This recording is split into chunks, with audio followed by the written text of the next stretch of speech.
Hello, everyone. Welcome. I'm Shelley Johnson. And if you are new to Colorado Career Connectors, welcome. We're very happy to have you. I am here in Denver, Colorado. We have Yvette Bell, who is my Director of Operations. She is in the Reno, Nevada, Truckee area. And we have Anna Brambilla, who is here from the Bay Area in California. Yeah. So I can't see any of you. Welcome, Denise. Hi, Shadia, Luis, Brenda, and Isuomi. Awesome to have you. Hi there. And here we have, so if you are new to us, please, and you feel comfortable, please put your LinkedIn profile in the chat, because we are all about networking and connecting and engagement and participation. So we really encourage you to reach out to each other, to learn from each other, to talk with each other. In fact, that's one of the biggest goals of what we're going to talk about today. Let me go ahead and share my screen. Good to see you, Chris. Hi there. Isuomi, welcome. Luis, Denise, awesome to have everyone here. So I started Colorado Career Connectors in March of 2021. And in 2021, we had around 19 events. And this year, we're on track for about 27 events. Our goal is to provide you with top quality content for your professional development, whether that professional development is through transition and you're wondering what your next chapter is going to look like if you're in a job search, or if you are in that perfect spot where you are a rock star and badass at your company and you want to be promoted, to grow, to get advanced, or to make more money and not feel stuck or stressed or undervalued. We're here to help build you up. And we recently have integrated with the 905 networking group. If you are from that group, welcome. We're very happy to have you. Let me go ahead and share my screen and let me know when you all can see it.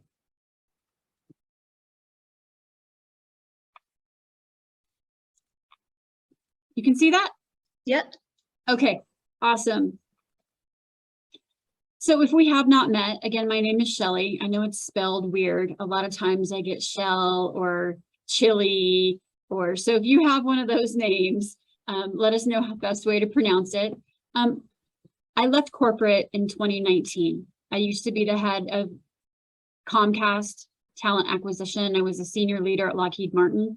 So I know what it's like to be at a Fortune 50 company running huge talent acquisition and management programs, and also what it's like to be on the corporate treadmill. I got a little tired of the corporate treadmill, so I happily took a nice severance package and put my stake in the ground and just started doing resumes. And my business has grown 220% this year alone because of the messages that we give. This is our community. We recently became a nonprofit. And Anna, I don't even know if you knew that, but I didn't know. That's great. Congratulations. Thank you. So we are a nonprofit now, and you will be seeing a lot of things coming in 2023 with that growth. So in 2019, I started as a career coach, and since November of last year, I have been doing a lot of recruitment. So I'm not only working with people who are in transition, but I'm actually working as a consultant with transportation companies, construction companies, SaaS companies. I've landed HR. So I know what it's like to be on the recruiter side and the coaching side. That's a really unique skill set that I bring. And ultimately what I do is I help leaders decrease that corporate burnout and to help maximize career clarity, confidence, and courage within work. Or did you know 6 million people have started their own businesses this year? And I'm sure Anna is leaning into that, as Anna is one of our sponsors and is going to be talking with us today. She is a career ownership coach, which means that she can help lift you into working with franchises if that's what you're interested in. So from a coaching perspective, what I do is I help you get clear mental fitness, your clear vision on where you want to go, decrease those saboteurs and that inner critic and that monkey mind, have the clear strategies on what you want to do. And I see a couple of my clients here who the pain was too much. They decided to either leave their business or start their own business. This is through this framework. And so if I can help you, I'd be very happy to do a 30-minute discovery session with you. Yvette can put that link in. If you are looking for a position, I'm currently the executive recruiter for a chief financial officer here in the Denver area and a part-time HR administrative assistant for a very successful friend of mine. She's looking for a part-time entry-level HR person or someone who just wants to scale back. If you happen to know anyone, please let me know for those areas. Okay, Yvette is my director of operations. She is the one who is my right hand and my business partner. And if you're looking for someone who knows how to build websites and graphics and all like design logos, et cetera, Yvette is the best person I could ever recommend to you for that purpose. These are our sponsors currently. We have Anna Brambilla, who is going to be speaking with us today about success teams. She's a career ownership coach, and I'll let her do more of an introduction. But we also have Shelly Shell, who is a very good friend of mine, a partner at Prism Financials, and she's a financial strategist. And she really loves helping people live a holistic way, not just about retirement, but the holistic manner of the right lifestyle.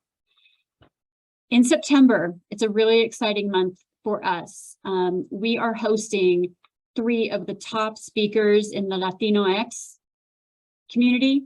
We are inviting UB Simarini, who is the co-founder of Interview IA, which is one of the top startups here in Denver, Mariani Arroyo, who is the head of Dish Network Employee Resource Hola Group, and Rocio Duran, who is one of the most sought after life coaches in the Latinx market here in the Denver area. So please join us. We are going to celebrate our Hispanic Heritage Month. We're going to talk about intersectionality, overcoming barriers, and this is for allies and everyone who would like to learn more from these amazing speakers. And as the CEO and founder, I feel so blessed to have these speakers coming with us, and each of them will bring their own stories of success. Rocio is a psychologist and life coach from Colombia who has made huge success here in the Latino market in the Colorado area. Mariani is actually from Puerto Rico. She leads the entire Hola group for ERGs within Dish Network. So please join us for that. And if you have not checked out Colorado Career Connector's website, we really encourage you to do that. Yvette has just put out several new events on our events page, and our events are not just ours. There are events from the Denver Business Journal, from other networking job groups like BoulderNet. Also, I'll be speaking in September for the Executives Women Summit, and also leading a panel for Denver Startup Week called Women, Work, and Identities. And this is a group where we're going to talk about all of the intersectionalities of women as startup and founders in the Colorado entrepreneur community. So please join us for all of that. Now it's my pleasure to introduce to you one of my good friends and sponsors of Colorado Career Connectors. This is Anna Brambilla. And Anna, why don't you take it from here and introduce yourself, and then we'll start the slides from there. Terrific. Well, thank you so much, Shelly. And I'm so honored and pleased to be a sponsor of Colorado Career Connectors. I'm just so believe in what you're doing, and it's a great organization. I'm glad to be able to help financially as well as offer some expertise. So as Shelly mentioned, I too have a different pronunciation than it's written on my name. So my name is Anna. Some people prefer to remember it's Anna like Madonna. So hopefully that will help a little bit. Here's my bio. I have an MBA from the University of San Francisco, go Dons. Even though I am based here in the San Francisco Bay Area, I'm actually from Colorado, born in Boulder. Still waiting for them to put the plaque that Anna Brambilla was born here at the Boulder Community Hospital, which is no longer a hospital, but they haven't done that yet. Hopefully they will soon. But I have been in the Bay Area, go back to Colorado frequently. My dad's still out there, and have this very, very warm heart about Colorado and love it. Just to give you an idea, I have been in the field of career transition for almost 20 years. I think it's actually been closer to 20, it's over 20 years now. I've been a recruiter, I've been an outplacement coach and job search coach and relocation, and have been working as a career ownership coach now for coming up on my 5th anniversary, which is just shocking to me. I know career transitions a lot, and I know success teams a lot. Is a passion project of mine. I've been talking about this for 20 years. I got my start in career transition talking about success teams, have participated on them, have led them. And so I really know a lot about success teams. As I mentioned, I am currently a career ownership coach. And what I do is I have a slightly different focus for those people who are facing what we call battered career syndrome, who are just sick and tired of the nightmare that corporate America has become for so many people. I help them explore ownership, business ownership options, generally speaking, and specifically in the franchise arena, and would love to chat with anybody about that. There's no cost to working with me, and I'd love to have a conversation. I'm sure I will put my information in the chat shortly. I love this. What would be possible if the people around you refuse to let you fail? I just love that concept. And Colorado Career Connectors certainly embraces that support and that connection and that networking. And it's just, success teams can be an additional tool in your toolbox as you're looking for a job or whatever. So we're going to talk about success teams, what they are, how to form them, what does it look like, what do you do, what's the good stuff, and how do you handle some of the negative things that come up, and then we'll talk specifically about how to form and start your own success team. So next slide, please. Generally speaking, I consider a success team a small group of people that you have a common focus. The one thing I would love to make clear is that a success team can be around any kind of option, anything you're trying to achieve. It can be weight loss. It can be whatever. It can be anything that you have a common goal. My focus is on success teams for job search, because that's my experience. That's what I know the best. So that's where I'm coming from. That's my perspective, and that's what this talk is about, is around job search and job success. But again, it can be anything you want to. Next slide, please. Working on it. I love this concept too. None of us is as smart as all of us. That's so true. We all have things to learn from each other, and you'll hear some of my comments about that a little bit later on. One thing I forgot to mention is that having done this for 20 plus years, I have some very, very specific things that I think have worked over the years. Certainly you can take anything of this presentation and toss it or ignore it, whatever works for you, but just know that every suggestion I have comes from hard work and lots of trial and error. Anyway, so none of us is as smart as all of us. We all have things we can learn from each other. So let me ask you guys, This is the interactive portion of the presentation, one of the many interactive portions of the presentation. Why would you want to join a success team? So all of you are here, obviously signed up purposely for this presentation. What is it about success teams? What is it about this topic that attracted you? So put it in the chat, unmute yourself, whatever's best. We'd love to hear from you. Yeah. What is it that attracted you to this? I mean, the title success teams is a good start, right? Success, Yeah. I find it difficult to network with people who are, doing what I want to do, and being who you want to be, and your organization just fit the bill. And I'm grateful to be here. Completely agree. Yeah. Awesome. Thank you for joining us. Yeah. And then motivation and accountability would be a reason that I would want to join a success team and to support others. I love it. I love it.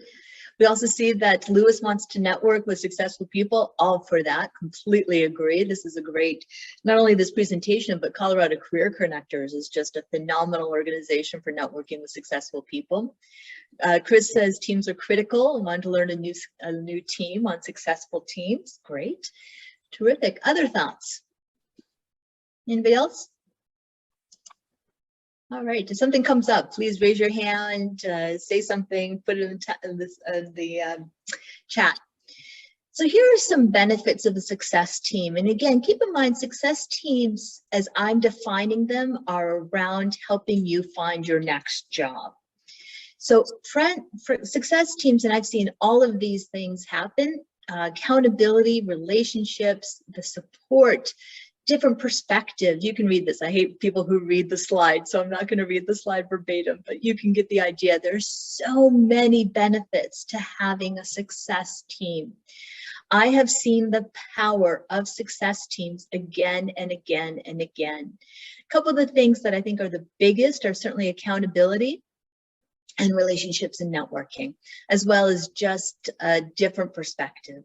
Next slide, please. There we go. So here are some things that I think are vital in a conversation about whatever a success team is. So you have to buy into a success team, and I'll go into specifics a little bit shortly, very shortly, but it's very important that you be committed to this success team and be committed to its process. So a couple of things that are crucial to having a successful success team is that you meet on a regular basis. Everybody has a say, an equal amount of time, that you agree to do things and to hold each other accountable. Next slide, please.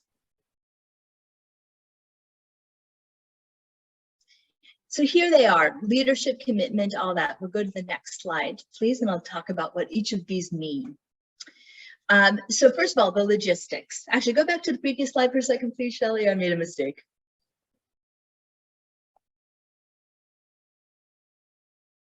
There we go. So here are the things that you have to have in a successful success team. You need to have somebody who's going to be leading it, and I'll talk about what that means. You have to be in alignment. You have to make sure you guys are all on the same page about what you want to get out of it. Trust is crucial, commitment is crucial, but you also have to have an accountability. A success team doesn't work as well unless you're committed to holding each other accountable to get things done. If you are in a job search, especially if you're unemployed or underemployed, it can be incredibly demoralizing and frustrating and isolating. And a success team is a really great opportunity for you to be with other people who are going through what you're doing. The other thing about being in a job search when you're by yourself is that weeks blend into days, blend into weeks that blend into months. And so you can keep saying, oh, I'm going to do it today, I'm going to do it tomorrow, I'm going to do it tomorrow. Next thing you know, the entire summer has gone by and you haven't done what you said you were going to do. A success team can make sure that you get those things done. Next slide, please. So here's some logistics. Whom to invite, where and when. So this is some of the things that I am super, super dogmatic about. You want to have multiple industries. This is crucial. When I've said success teams, I've always said you need to have a broad range of industries, functions, and levels. So I've had people say, I only want to be in a marketing success team. That's all I want to do. I want to talk about marketing. And I want only people who are involved in marketing. And highly recommend that you do not do that, because you want to have a variety of people who are going to be there to help you and have different perspectives. If you have only marketing or engineering or technical people, whatever it is, you get into mind with the groupthink, and you have a jargon, and you have shortcuts and things like that you get into the same mindset, and you need different perspectives. You want to have different levels too. I've had people say, I only want to work with people who are director level and above. I have literally had 2 job offers from people that I met through the woman who used to cut my hair. Job offers from people who I met through my hairdresser. If I had said I only want director and level and above, I would have missed out on those job offers.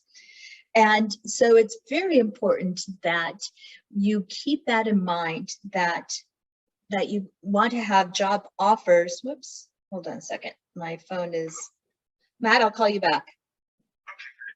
Sorry, I don't know what's happening. My phone is doing weird things. So I apologize for that. So you want to have a variety of people that you connect with. Next slide, please. Or I guess we're lost the slides. That's okay. So yeah, Shelley had to. Anna, it looks like Shelley's having. Is anybody else having technical difficulties? I think it just might be Shelley. Might just be Shelley. You know what? I can open up the presentation and present it myself if that's okay. Yeah, let me make sure. I think I can give you sharing. Okay. Yeah, you should be able to now. Give it a try. Okay. Give me a second while I pull it up.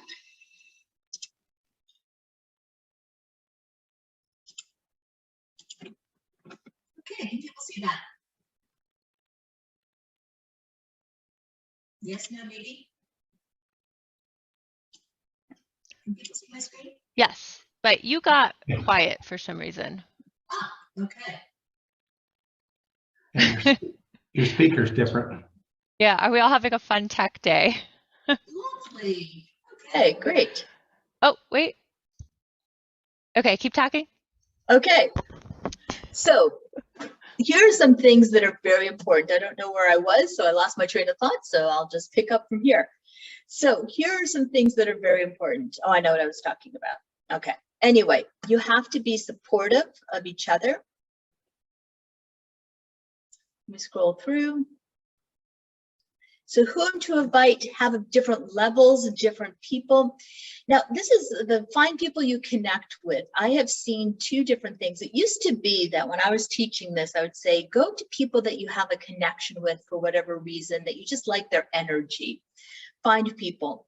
But one of the most successful success teams I have been on is I attended a workshop for a job search group, and somebody stood at the top of the room and said, okay, you, and you. And she selected 5 of us. We're all in a success team. Inside, I was dying. I was like, no, that's not how you choose a success team. You need to have people you connect with. No, you can't do it this way. But then it turned out to be one of the most successful success teams because it was random people, and it worked out well. So choose people you connect with, or just find, just go everybody on this call and say, okay, we're all now part of a success team. Where to meet. This presentation was written before COVID, but it's still, so I have a section at the very end about meeting online, but you can certainly, now that we're coming out of COVID, we could hopefully meet in person. I like meeting in person, but in this day and age of everybody living on Zoom, you can certainly do anything I'm talking about on Zoom. But you can do coffee shops, restaurants, things like that. And when to meet. This is crucial. This is one of the things that I'm super dogmatic about. Meet weekly.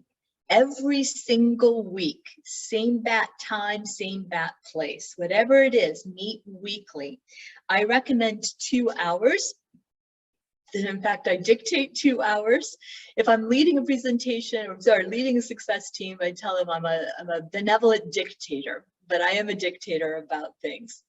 Meet weekly, and it's only 2 hours, and it's only for 6 weeks. So the first, come on.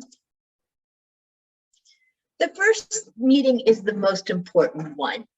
So the first meeting is about what are you going to be doing? You're setting expectations, making sure you have confidentiality. Talk about the difference between an excused and an unexcused absence. To my mind, the most important thing is you're meeting once a week for 6 weeks for 2 hours, and that time is sacred. That time is mandatory. You are doing that for 2 hours, and interviews come up, job things come up, important meetings come up. You are not available for those 2 hours because you need to make this a priority. If it becomes less than a priority, then the whole group falls apart and the magic that is a success team falls apart. So you want to, the recruiter calls, now Shelley's not here, but I'm sure she would back me up on this. As a former recruiter, I can tell you, now Shelley is an amazing ethical recruiter, but there's a lot of recruiters out there who aren't so ethical. And having been a recruiter, I know people used to say, oh, I can get this guy for super cheap because he doesn't have anything going on, which is so annoying. But you need to seem busy. So if a recruiter says, say you meet your success team on Wednesdays at 10 a.m. and the recruiter says, hey, I want to interview on Wednesday at 10 a.m. If you say, sure, I'm totally free. Anytime is fine with me, whatever you want, the recruiter's not going to think as highly of you. So that time is sacred. And remember, it's only 6 times that you're doing that. So meet for that 6th time, those 6 times, okay? Being on time, very important. What are the other things that are going to be important to you as you're organizing and being part of this success team? Nope, what's going on here? All kinds of fun technical difficulties today. Okay. The size of the team. This is something else that I'm super anal about. 5 to 7. Frankly, 5 to 6 is really the ideal number. You need to have at least 3 people. Otherwise, it's not as powerful. And if you have more than about 6 or 7, or frankly, even more than 8, then it becomes unwieldy. You need to have enough people that you get a good feedback, but not so many that there's no way you can get through everybody.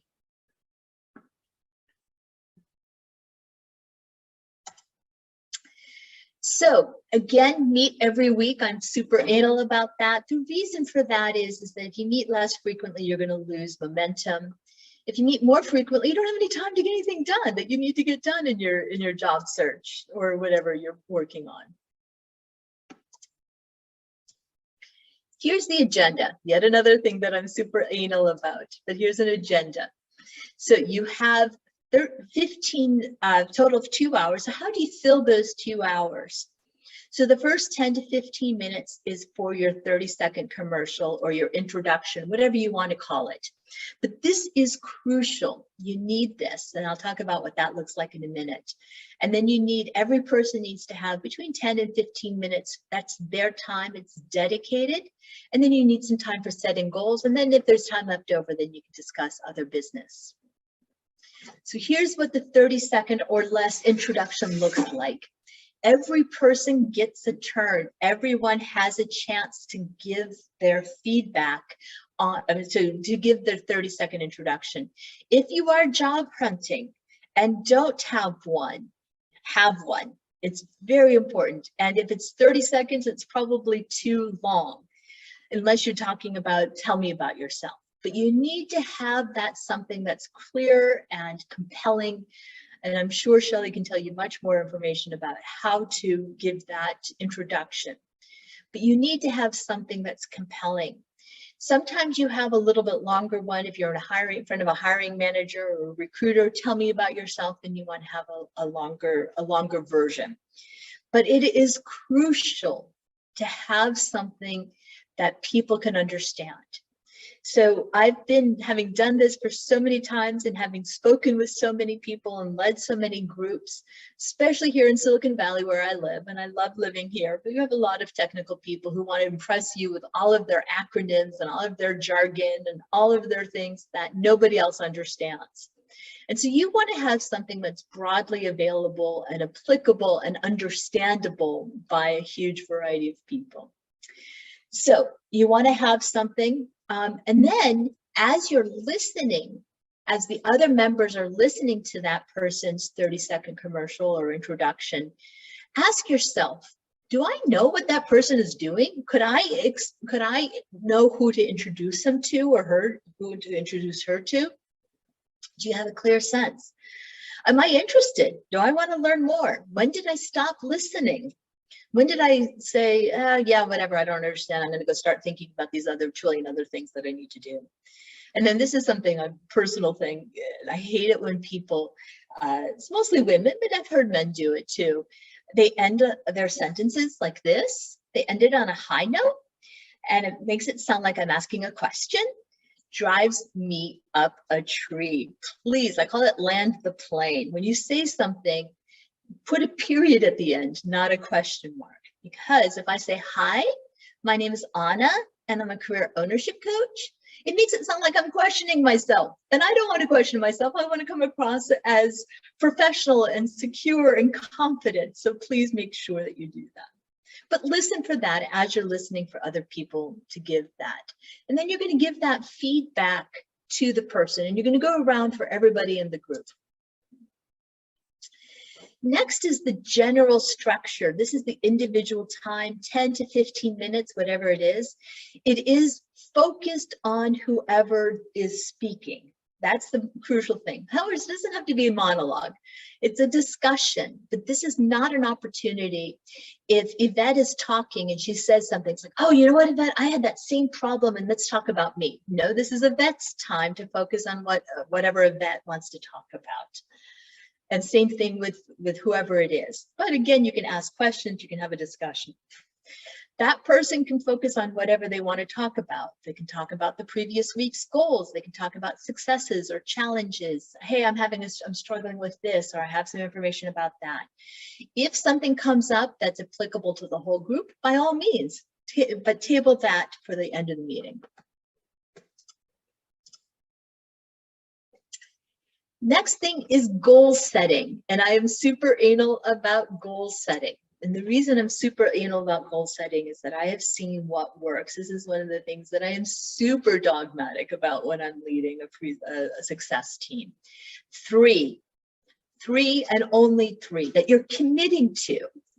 You can do as many as you want, but commit to three. Three is a doable number. Anybody can do three. After that, you can keep going. But I've seen clients that set 10, for example, and they only do 9, and all of a sudden they failed that week in their successes and they haven't done what they said to do. 3 is a good number, and they must be SMART goals. I'm sure you've all heard of that, but I'm going to go into that a little bit more specifically. So it's specific to the job search, because again, my presentation is around using success teams for the job search. And it's one individual action only. I literally never forget this. Had a client say to me, great, this is so exciting. I love it. I want to have, my first goal is to send out 1,000 resumes. And I just like, no, let's stop here. Sending out one resume is an individual action that you know that you've completed. And it's something that you have complete control over. Something that you know that you can start and finish.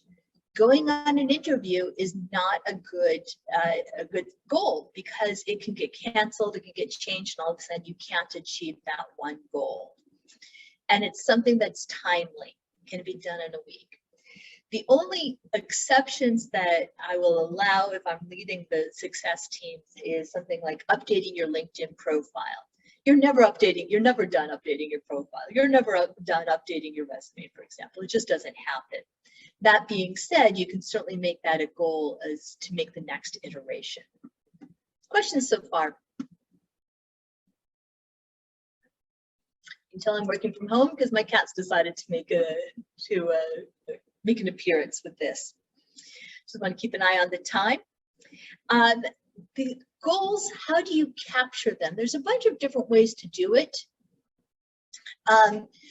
The one that I've seen the most successful is the third option, but you could have a secretary whose job it is to, as everyone's going around and giving their goals, to write it down and send it out to the group. You can have people capture their own goals only, write it down.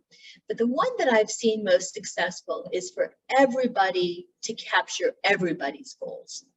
So as we're going around, Yvette's going to write who's going to give us her goals, and all of us will write them down. Same thing with Denise and Luis and Chris and Brian, everybody who's on this call. So we all capture each other's goals. Maybe because I'm Californian and we believe in woo-woo stuff and crunchy granola stuff, but I think there's some benefit to having everybody capture the goals. It puts it into the universe. It also helps cement it in our brain. So for example, if Yvette says, one of my goals is to research ABC company, for example, I might, having written it down, I might remember that. So if I'm in my networking, coming across somebody who works at ABC, I all of a sudden remember, it's, oh wait, Yvette needs to do some research about ABC company. Let me introduce her to that. So that's capturing the goals. There are leadership roles. You need to have a leadership in every group. You need a facilitator. So somebody who's in charge of keeping it on track, making sure that the conversation doesn't go too sideways. Then you need to have a timekeeper, somebody who is going to be keeping the time. And there's two options when you're keeping the time, when they're giving the 30-second commercial or introduction, and then an individual time. And then the scribe. Sometimes I've seen people have a dedicated scribe, like I talked about before, for capturing the goals. And sometimes that's not necessary. In terms of when you rotate the roles versus keeping it consistent, that's something that the group can decide. When I'm leading the success teams, then I'm the facilitator. Sometimes it's great to get out of your comfort zone. Not everybody loves being a facilitator. That's a great opportunity to get out of your comfort zone.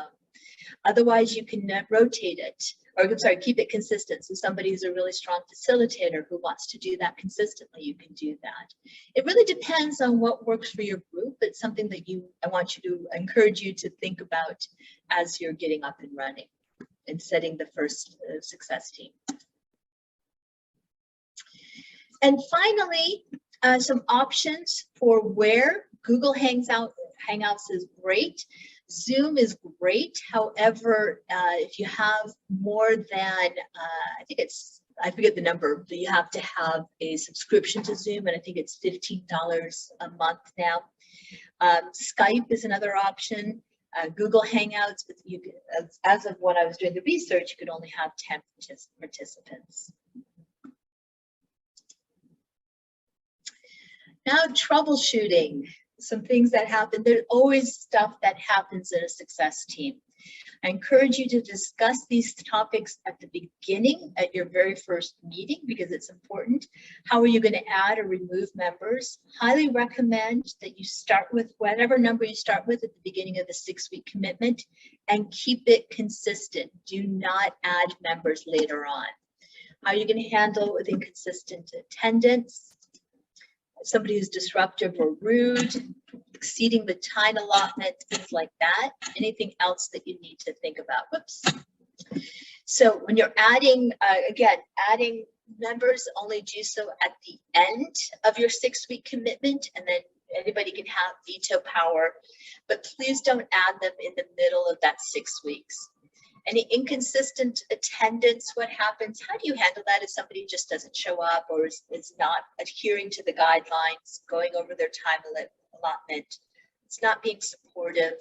Think about those things. Ideally, you do that. You set those expectations at the very first meeting. sometimes it comes up, usually by setting them at the first meeting, it does not, usually means that there's no issues later, but sometimes there is, but talk about that. And then, so that's the presentations. What were some of your key takeaways on this presentation? What were some of the things that you learned? What was something that you thought of? Did you get what you want? I know some people were talking about successful teams, and that's not quite what this is about. And any suggestions for improvement? Welcome any suggestions for improvement, please. It's really important. I had a professor in grad school who said the difference between doing a good job and doing a great job is getting feedback.